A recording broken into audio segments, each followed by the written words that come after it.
ವೀಕ್ಷಕರೇ, ಅದು ಇದೇ 2025ರ ಏಪ್ರಿಲ್ 13ನೇ ತಾರೀಕು ದಿಂಡುಗಲ್ ಜಿಲ್ಲೆಯಲ್ಲಿ ಇರುವಂತಹ ಅತ್ತೂರು ಸಮೀಪದ ಒಡಂಚತ್ರಂ ಬಳಿ ಅಮೈದಿ ಸೊಲ್ಲೈ ಎಂಬ ಒಂದು ಶಾಂತ ಮತ್ತು ಸುಂದರವಾದಂತ ಜಾಗ ಇದೆ.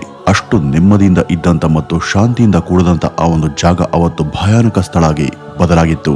ಅಲ್ಲಿ ಸಾಮಾನ್ಯವಾಗಿ ಹಸುಗಳನ್ನ ಮೇಯಿಸೋದಿಕ್ಕೆ ಆ ಊರಿನ ಅಕ್ಕಪಕ್ಕದವರು ಬರ್ತಿದ್ರು. ಆ ದಿನ ಕೂಡ ಎಂದಿನಂತೆ ಹಸುವನ್ನ ಮೇಯಿಸೋದಿಕ್ಕೆ ಬಂದಿದ್ರು. ಆಗ ಅವರು ಕನಸಲ್ಲೂ ಕೂಡ ಊಹೆ ಮಾಡದಂತ ಒಂದು ದೃಶ್ಯ ಅವ್ರ ಕಣ್ಮುಂದೆ ಇತ್ತು. ಸುಮಾರು 60 ಅಡಿ ಆಳ ಇರುವಂತ ಗುಂಡಿಯ ಬಳಿ ಪೂರ್ಣವಾಗಿ ಸುಟ್ಟ ಮಹಿಳೆಯೊಬ್ಬರ ಶವವನ್ನು ನೋಡಿ ಅವರೆಲ್ಲರೂ ಕೂಡ ಬೆಚ್ಚಿ ಬಿದ್ದಿದ್ರು. ತಕ್ಷಣ ಅಲ್ಲಿದ್ದವರಲ್ಲಿ ಯಾರೋ ಒಬ್ರು ಈ ಒಂದು ಮಾಹಿತಿಯನ್ನ ಕೂಡಲೇ ಕಣ್ಣಿವಾಡಿ ಪೊಲೀಸರಿಗೆ ಮುಟ್ಟಿಸ್ತಾರೆ. ತಕ್ಷಣ ಸ್ಥಳಕ್ಕೆ ಬಂದಂತ ಪೊಲೀಸರು ಮಹಾಜರನ್ನ ಮಾಡಿ ಕೂಡಲೇ ಶವವನ್ನ ಮರಣೋತ್ತರ ಪರೀಕ್ಷೆಗೆ ಕಳುಹಿಸ್ತಾರೆ. ನಂತರ ಕೂಡಲೇ ಪೊಲೀಸರು ತನಿಖೆಯನ್ನ ಶುರು ಮಾಡ್ತಾರೆ. ಪೊಲೀಸರು ಎಷ್ಟೇ ಶ್ರಮ ಪಟ್ರು ಈ ಮಹಿಳೆ ಯಾರು, ಆಕೆ ಎಲ್ಲಿಂದ ಬಂದ್ಲು, ಆಕೆಯನ್ನ ಯಾರು ಕೊಂದ್ರು, ಹತ್ಯೆಗೆ ಕಾರಣ ಏನು ಎಂಬ ಬಗ್ಗೆ ಪ್ರಾಥಮಿಕ ಹಂತದಲ್ಲಿ ಏನು ಕೂಡ ಅವ್ರಿಗೆ ಗೊತ್ತಾಗ್ಲಿಲ್ಲ. ವೀಕ್ಷಕರೇ, ನಾವು ನಿಮ್ಗೆ ಅನೇಕ ಪ್ರಕರಣಗಳಲ್ಲಿ ಹೇಳಿದ್ದೇವೆ, ಇಲ್ಲಿ ಹತ್ಯೆ ಆಗಿರುವಂತ ವ್ಯಕ್ತಿ ಯಾರು ಅಂತ ಗುರುತು ಸಿಕ್ಕಿದ್ರೆ ಮಾತ್ರ ಹತ್ಯೆ ಮಾಡೋದನ್ನ ಪತ್ತೆ ಹಚ್ಚೋದಕ್ಕೆ ಸಾಧ್ಯ ಇರುತ್ತೆ ಅಂತ. ಅದೇ ರೀತಿ ಈ ಒಂದು ಪ್ರಕರಣದಲ್ಲಿ ಕೊಲೆಯಾಗಿದ್ದಂತ ಮಹಿಳೆ ಯಾರು ಅಂತ ಗುರುತು ಹಿಡಿದ್ರೆ ಮಾತ್ರ ಇತರ ಮಾಹಿತಿಗಳನ್ನ ಪಡೆದುಕೊಳ್ಳೋದಕ್ಕೆ ಸಾಧ್ಯ. ಹೀಗಾಗಿ ಪೊಲೀಸರು ಆ ಮಹಿಳೆ ಯಾರು ಅಂತ ಹುಡುಕ್ತಿರುವಾಗಲೇ ಪೊಲೀಸರಿಗೆ ಆಕೆ ದೇಹದಿಂದ ಒಂದು ದೊಡ್ಡ ಸಾಕ್ಷಿ ಸಿಗುತ್ತೆ. ಆ ಸಾಕ್ಷಿ ಈ ಪ್ರಕರಣದ ದಿಕ್ಕನ್ನೇ ಬದಲಿಸಿತ್ತು. ಆಗ ಪೊಲೀಸರು ಬುದ್ಧಿವಂತಿಕೆಯಿಂದ ಒಂದು ನಿರ್ಧಾರವನ್ನ ತೆಗೆದುಕೊಳ್ತಾರೆ. ಅದೇನಪ್ಪಾ ಅಂದ್ರೆ ಕೂಡಲೇ ಪೊಲೀಸರು ಈ ಸುದ್ದಿಯ ಬಗ್ಗೆ ಎಲ್ಲ ಸೋಷಿಯಲ್ ಮೀಡಿಯಾಗಳಲ್ಲಿ ಪ್ರಚಾರ ಮಾಡ್ತಾರೆ. ಅದು ಈ ಒಂದು ಪ್ರಕರಣವನ್ನ ಬೆಸೋದಕ್ಕೆ ಸಹಾಯ ಮಾಡಿತ್ತು. ಹೌದು, ಪೊಲೀಸರು ಆ ಮೃತ ಮಹಿಳೆ ಗುರುತನ್ನ ಪತ್ತೆ ಹಚ್ಚಿದ್ರು. ಯಾರು ಆಕೆಯನ್ನು ಕೊಂದ್ರು ಮತ್ತೆ ಯಾಕೆ ಕೊಂದ್ರು ಎಂಬ ಕಾರಣವನ್ನು ಕೂಡ ಪೊಲೀಸರು ಪತ್ತೆ ಹಚ್ಚಿದ್ರು. ಸಾಮಾನ್ಯವಾಗಿ ಪೊಲೀಸರು ತಮ್ಮ ತನಿಖೆಯಲ್ಲಿ ಸಿಕ್ಕಂತ ಸುಳಿವನ್ನ ರಹಸ್ಯವಾಗಿ ಇಡ್ತಾರೆ. ಆದ್ರೆ ಈ ಒಂದು ಪ್ರಕರಣದಲ್ಲಿ ಮಾತ್ರ ಅವರು ಈ ಮಾಹಿತಿಯನ್ನ ಸಾಮಾಜಿಕ ಜಾಲತಾಣಗಳಲ್ಲಿ ಹಂಚ್ಕೊಂಡ್ರು. ಇಷ್ಟಕ್ಕೂ ಪೊಲೀಸರು ಈ ರೀತಿ ಯಾಕೆ ಮಾಡಿದ್ರು, ಅದು ಮಹಿಳೆ ಗುರುತನ್ನ ಪತ್ತೆ ಹಚ್ಚೋದಕ್ಕೆ ಹೇಗ್ ಸಹಾಯ ಮಾಡ್ತು, ಈ ಮಹಿಳೆ ಹತ್ಯೆ ಮಾಡಿದವರು ಯಾರು, ಆಕೆ ಹತ್ಯೆಗೆ ಕಾರಣ ಏನು, ಈ ಎಲ್ಲ ಮಾಹಿತಿಯನ್ನು ಈಗ ತಿಳಿಯೋಣ. ವೀಕ್ಷಕರೇ, ಈ ಒಂದು ಪ್ರಕರಣದಲ್ಲಿ ಆಕೆ ಕೈಯಲ್ಲಿದ್ದಂತ ಆ ಒಂದು ಬೆರಳು ಮುಖ್ಯ ತಿರುವಾಗಿ ಬದಲಾಗಿತ್ತು. ವೀಕ್ಷಕರೇ, ಸಾಮಾನ್ಯವಾಗಿ ಮನುಷ್ಯರಿಗೆ ಕೈಯಲ್ಲಿ 10 ಬೆರಳು, ಕಾಲಲ್ಲಿ 10 ಬೆರಳು ಇರುತ್ತೆ. ಆದರೆ ಈ ಒಂದು ಪ್ರಕರಣದಲ್ಲಿ ಒಂದು ಬೆರಳು ಈ ಕೇಸನ್ನ ಬೆಚ್ಚೋದಕ್ಕೆ ಸಹಾಯ ಮಾಡಿತ್ತು. ಹೌದು, ಆ ಮಹಿಳೆ ಶವ ಸಂಪೂರ್ಣವಾಗಿ ಸುಟ್ಟಿದ್ರು ಕೂಡ ಅದೃಷ್ಟವಶಾತ್ ಎಡಗೈನ ಭಾಗ ಪೂರ್ತಿ ಸುಟ್ಟಿರ್ಲಿಲ್ಲ. ಆಕೆ ಕೈಯಲ್ಲಿದ್ದಂತ ಬೆರಳುಗಳು ಕೂಡ ಹಾಗೇನೆ ಇದ್ವು. ಆದ್ರೆ ಅದು ಕೈಯಲ್ಲಿರುವಂತ 5 ಸಾಮಾನ್ಯ ಬೆರಳಲ್ಲ, ಅದು ಆಕೆಯ 6ನೇ ಬೆರಳು. ಹೌದು, ಆಕೆಗೆ ಇದ್ದದ್ದು 10 ಬೆರಳಲ್ಲ, ಒಟ್ಟು 11 ಬೆರಳು. ಈ ಹಿಂದೆ ದಿಂಡಿಗಲ್, ನಾತಂ ಮತ್ತು ಮಧುರೈ ಪೊಲೀಸ್ ಠಾಣೆಗಳಿಗೆ ಕೆಲವು ಮಹಿಳೆಯರು ನಾಪತ್ತೆಯಾದಂತ ವರದಿಗಳು ಬಂದಿದ್ವು. ಆ ಒಂದು ವರದಿಗಳ ಪೈಕಿ ಯಾರಾದ್ರೂ 6 ಬೆರಳು ಇರೋರು ಇದ್ದಾರಾ ಎಂಬುದನ್ನ ಪೊಲೀಸರು ಪರಿಶೀಲನೆ ಮಾಡಿದ್ರು. ಆದ್ರೆ ಆ ಪಟ್ಟಿಯಲ್ಲಿ ಎಲ್ಲೂ ಕೂಡ 6 ಬೆರಳು ಇರುವಂತ ಮಹಿಳೆ ಯಾರು ಕೂಡ ಸಿಗ್ಲಿಲ್ಲ. ಆದ್ರಿಂದ ಈ ಒಂದು ಸುಳಿವು ಮಹತ್ವದೊಂದು ಅನ್ಸಿ ಖುಷಿಯಾಗಿದ್ದಂತ ಪೊಲೀಸರಿಗೆ ಈ ಸುಳಿವು ಯಾವುದೇ ಸ್ಪಷ್ಟತೆಯನ್ನ ಕೊಡದೆ ಭಾರಿ ನಿರಾಸೆಯನ್ನ ಉಂಟುಮಾಡಿತ್ತು. ಹೀಗಾಗಿ ಪೊಲೀಸರು ಒಂದು ದೊಡ್ಡ ನಿರ್ಧಾರಕ್ಕೆ ಬರ್ತಾರೆ. ಸಾರ್ವಜನಿಕರಿಗೆ ಈ ಗುರುತಿನ ವಿವರವನ್ನ ಬಿಡುಗಡೆ ಮಾಡಿ ಆ ಶವದ ಮಹಿಳೆ ಬಗ್ಗೆ ಮಾಹಿತಿ ಸಿಗುವಂತ ನಿರೀಕ್ಷೆಯಲ್ಲಿ ಕಾಯ್ತಾ ಇದ್ರು. ಅವರು ಇದನ್ನ ಸೋಷಿಯಲ್ ಮೀಡಿಯಾದಲ್ಲಿ ಹಂಚ್ಕೊಂಡಿದ್ರು. ಇದನ್ನ ಸೋಷಿಯಲ್ ಮೀಡಿಯಾದಲ್ಲಿ ನೋಡಿದಂತ ಒಂದು ಹುಡುಗಿಗೆ ನನ್ನ ಗೆಳತಿಯೂ ಕೂಡ 6 ಬೆರಳು ಇದ್ದಾವಲ್ಲ ಅಂತ ಕೂಡಲೇ ಆಕೆಗೆ ನೆನಪಾಗುತ್ತೆ. ಆಕೆ ತಕ್ಷಣ ಫೋನ್ ಅನ್ನು ಎತ್ಕೊಂಡು ತನ್ನ ಗೆಳತಿಗೆ ಫೋನ್ ಮಾಡೋದಕ್ಕೆ ಟ್ರೈ ಮಾಡ್ತಾಳೆ. ಆದ್ರೆ ಫೋನ್ ಸ್ವಿಚ್ ಆಫ್ ಆಗಿತ್ತು. ಅದರ ಜೊತೆ ಇತ್ತೀಚೆಗೆ ಆಕೆ ಗೆಳತಿ ಎಲ್ಲೂ ಕೂಡ ಕಂಡಿರ್ಲಿಲ್ಲ. ಇಂಥ ಸಮಯದಲ್ಲಿ ಆಕೆ 6ನೇ ಬೆರಳಿರುವಂತ ಮಹಿಳೆ ಮೃತಪಟ್ಟಿದ್ದಾಳೆ ಎಂಬ ಸುದ್ದಿಯನ್ನು ಆಕೆ ನೋಡಿದ್ಲು. ಆಗ ಆಕೆಗೆ ಅನ್ಸಿದ್ದು ಕೊಲೆ ಆಗಿರುವಂತ ಮಹಿಳೆ ನನ್ನ ಗೆಳತಿನೇ ಆಗಿರಬಹುದಂತ ಅನುಮಾನ ಶುರುವಾಗಿತ್ತು. ಇದು ಸತ್ಯ ಆಗಿರಬಾರದು ಅಂತ ಆಕೆ ದೇವರಲ್ಲಿ ಪ್ರಾರ್ಥಿಸಿದ್ಲು. ಈ ಒಂದು ಕ್ಷಣದಲ್ಲಿ ಯಾರಿಗೆ ಮಾಹಿತಿ ಕೊಡಬೇಕು ಎಂಬ ಗೊಂದಲ ಕೂಡ ಆಕೆಗೆ ಇತ್ತು. ಆಗ ಆಕೆಗೆ ನೆನಪಾಗಿದ್ದೆ ತನ್ನ ಗೆಳತಿಯ ಗೆಳೆಯ ಪ್ರವೀಣ್. ತಕ್ಷಣ ಅವನಿಗೆ ಕರೆ ಮಾಡಿ ಈ ಒಂದು ವಿಚಾರವನ್ನ ಹಂಚ್ಕೊಳ್ತಾಳೆ. ಮತ್ತೆ ಈ ಒಂದು ಮಾಹಿತಿಯನ್ನ ಪೊಲೀಸರಿಗೆ ಹೇಳೋಣ ಅಂತ ಮಾತನಾಡ್ಕೊಳ್ತಾರೆ. ಈ ಪ್ರವೀಣ್ ತಕ್ಷಣ ಕಣ್ಣಿವಾಡಿ ಪೊಲೀಸ್ ಠಾಣೆಗೆ ಹೋಗಿ ಮಾಹಿತಿಯನ್ನ ಕೊಟ್ಟು ಆ ಹುಡುಗಿ ನಾಪತ್ತೆ ಬಗ್ಗೆ ಒಂದು ದೂರನ್ನು ಕೂಡ ಕೊಡ್ತಾನೆ. ಆದ್ರೆ ಕನ್ಸಲ್ಲೂ ಕೂಡ ಊಹೆ ಮಾಡದಂತ ಘಟನೆ ಅವನಿಗೆ ಅಲ್ಲಿ ದರ್ಶನವಾಗುತ್ತೆ. ಹೌದು ವೀಕ್ಷಕರೇ, ಅವನು ದೂರು ಕೊಡೋದಕ್ಕೆ ಹೋಗಿದ್ದಾಗಲೇ ಪೊಲೀಸರು ಅವನನ್ನ ಬಂಧಿಸಿ ನೀನೇ ಆಕೆ ಹತ್ಯೆ ಮಾಡಿರಬಹುದು ಅಂತ ನಮ್ಗೆ ಅನುಮಾನ ಮೂಡ್ತಿದೆ ಅಂತ ಹೇಳ್ತಾರೆ. ವೀಕ್ಷಕರೇ, ಇದನ್ನ ನೋಡ್ತಿರುವಂತ ನಿಮ್ಗೆ ಇಲ್ಲಿ ಏನ್ ನಡೀತಿದೆ, ಯಾರು ಆ ನಾಪತ್ತೆಯಾದಂತ ಹುಡುಗಿ, ಪೊಲೀಸರು ನಾಪತ್ತೆಯಾಗಿದ್ದಂತ ಮಹಿಳೆ ಬಗ್ಗೆ ದೂರನ ಕೊಡೋದಕ್ಕೆ ಬಂದಂತ ವ್ಯಕ್ತಿಯನ್ನ ಬಂಧಿಸಿದ್ದು ಯಾಕೆ, ಇಲ್ಲೇನಾಗ್ತಿದೆ ಎಂಬ ಪ್ರಶ್ನೆಗಳು ನಿಮ್ಮಲ್ಲಿ ಮೂಡಬಹುದು. ಆದ್ರೆ ಈ ಒಂದು ಪ್ರಶ್ನೆಗಳಿಗೆ ಉತ್ತರವನ್ನು ಹುಡುಕ್ಬೇಕಾದ್ರೆ ಪೊಲೀಸರು ತನಿಖೆಯಲ್ಲಿ ಏನನ್ನ ಕಣ್ಣು ಹಿಡಿದ್ರು ಎಂಬುದನ್ನ ನಾವು ತಿಳ್ಕೋಬೇಕು. ಪೊಲೀಸರ ತನಿಖೆಯಲ್ಲಿ ಹೊರಬಿದ್ದಂತ ಸತ್ಯವನ್ನ ಕೇಳಿದ್ರೆ ನೀವು ಸ್ವಲ್ಪ ಮಟ್ಟಿಗೆ ಶಾಕ್ ಆಗ್ತೀರಾ. ಹೆತ್ತವರು ಯಾರು ಅಂತ ತಿಳಿಯದೆ ಮಧುರೈ ಅನಾಥಾಶ್ರಮದಲ್ಲಿ ಬೆಳೆದಂತ 22 ವರ್ಷದ ಈ ಮಾರಿ ಅಮ್ಮಳ್ ತನ್ನ ಶಾಲಾ ವಿದ್ಯಾಭ್ಯಾಸವನ್ನ ಮುಗಿಸಿದ ನಂತರ ಮಧುರೈನ ಒಂದು ಅಂಗಡಿಯಲ್ಲಿ ಕೆಲಸಕ್ಕೆ ಸೇರ್ಕೊಳ್ತಾಳೆ. ಅಲ್ಲಿಯೇ ದಿಂಡಿಗಲ್ ಸನಾರ್ಪಟ್ಟಿಗೆ ಸೇರಿದಂತ ಯಮಗಾಲಾಪುರಂ ಎಂಬ ಒಂದು ಊರಿನ ಒಬ್ಬ ಹುಡುಗನ ಪರಿಚಯ ಆಕೆಗೆ ಆಗುತ್ತೆ. ಕೆಲವೇ ದಿನಗಳಲ್ಲಿ ಈ ಒಂದು ಪರಿಚಯ ಪ್ರೀತಿಗೆ ಬದಲಾಗುತ್ತೆ.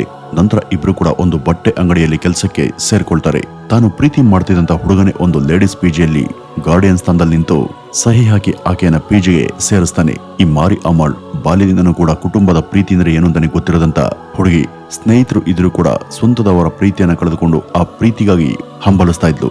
ಈ ಹೊಸ ಪ್ರೀತಿ ಮತ್ತು ಸಂಬಂಧ ಅವಳಿಗೆ ದೊಡ್ಡ ಸಂತೋಷ ಮತ್ತು ನೆಮ್ಮದಿಯನ್ನ ಕೊಟ್ಟಿತ್ತು.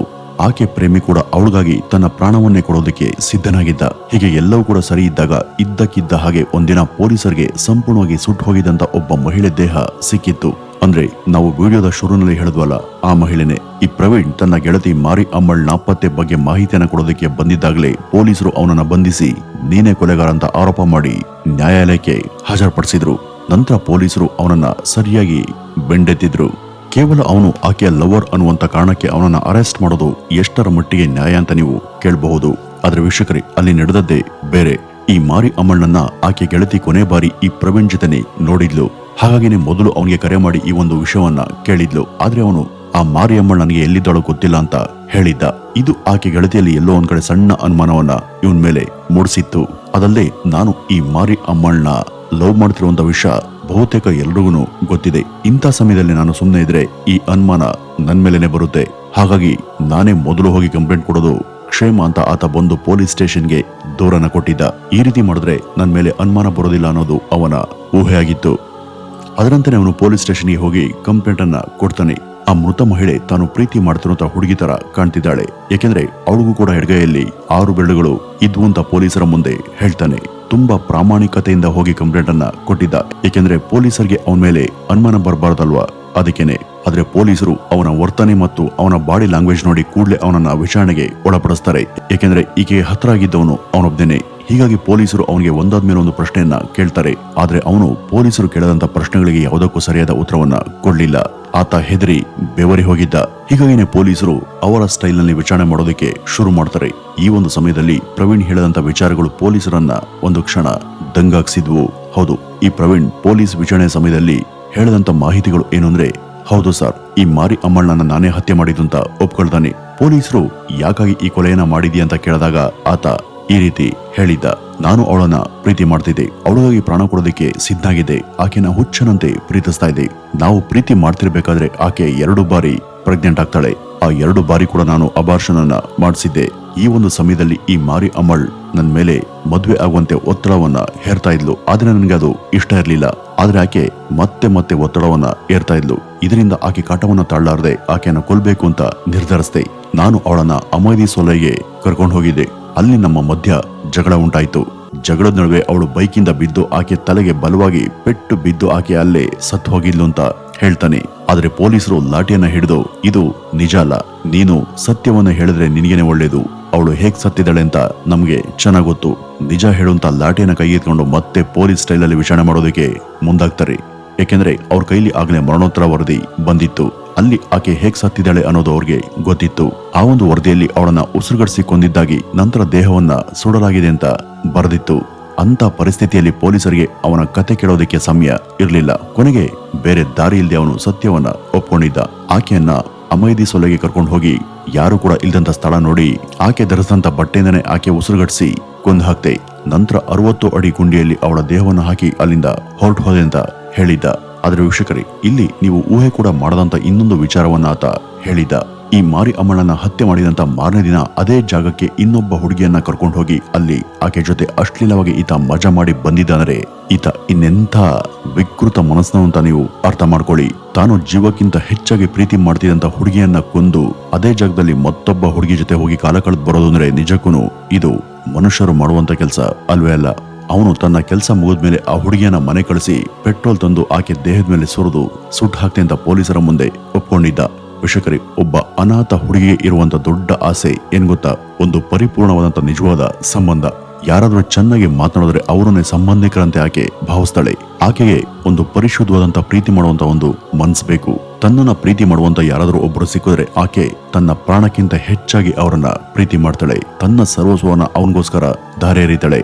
ಆದ್ರೆ ಅನಾಥಳಾಗಿ ಬೆಳೆದಿದಂತ ಇಂಥ ಹುಡುಗಿಗೆ ಈ ಪ್ರವೀಣ್ ನಾಟಕ ಮಾಡಿ ಆಕೆಯನ್ನ ಬಳಸ್ಕೊಂಡ. ವೀಕ್ಷಕರೇ, ಈ ಒಂದು ಪ್ರಕರಣ ಇನ್ನೂ ಕೂಡ ತನಿಖೆಯ ಹಂತದಲ್ಲಿದೆ. ಈ ತನಿಖೆ ಮುಗಿದ ನಂತರ ಈ ಪ್ರವೀಣ್ ಇನ್ನೂ ಎಷ್ಟು ಹುಡುಗಿರ ಜೊತೆ ಈ ತರ ಮೋಸ ಮಾಡಿ ತನ್ನ ಆಟವನ್ನ ತೋರಿಸಿದ್ದಾನೆಂತ ಗೊತ್ತಾಗಬೇಕಿದೆ. ಇನ್ನು ಇಂಥ ನೀಚ ಕೃತ್ಯವನ್ನ ಮಾಡದಂತ ಈ ಪ್ರವೀಣ್ಗೆ ಯಾವ ಶಿಕ್ಷೆ ಆಗಬೇಕು ಅನ್ನೋದನ್ನ ನೀವು ಕಮೆಂಟ್ ನ ಮೂಲಕ ತಿಳಿಸಿ. ವೀಕ್ಷಕರೇ, ಇದಿಷ್ಟು ಇವತ್ತಿನ ಈ ಒಂದು ವಿಡಿಯೋದ ಮಾಹಿತಿ. ನಮಸ್ಕಾರ.